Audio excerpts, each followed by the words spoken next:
Na mimi nataka niwahakikishie, mnanisikia vizuri?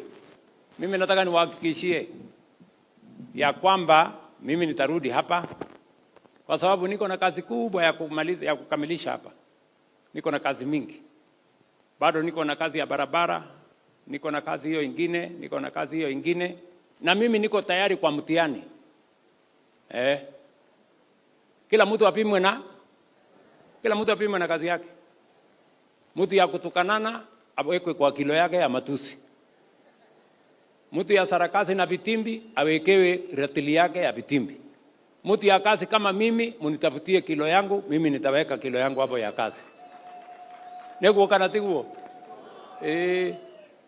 Tutafanya namna hiyo. Ama mnasemaje? Kwani mnafikiri ati kuna mtu atanitisha? Ati akuja atengeneze propaganda hapa, azunguke ati William Ruto. Mimi niko na uhusiano na watu wa Nyeri na haikuanza jana. Mimi nimekuwa hapa bwana. Kwanza hakuna kiongozi wa Kenya hii ambaye ametembea hii Nyeri kuliko mimi. Wale wote ambao wanajifanya ati wanataka kushindana na mimi, hakuna hata mmoja.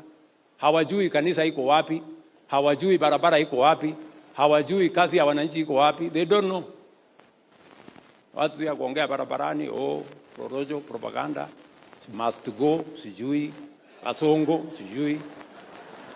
Hiyo nitapatana na hawa hapa mbele. Ama namna gani? Kila mtu atakuja hapa aseme mambo yake. Ama namna gani watu wa Nyeri? Yaani unafikiri kuna watu wanaweza kufikiria kwamba watanipigia kelele kidogo ati niwachane na watu ambao wamenifanya nikakuwa rais, niwachane na hawa? Kwani mnafikiri mimi ni wazimu? Haiwezekani hiyo. Watafute kazi nyingine ya kufanya, mimi niko hapa. Na tutakutana na hawa hapa. Niko kana tiguo. Mambo itakuwa namna hiyo.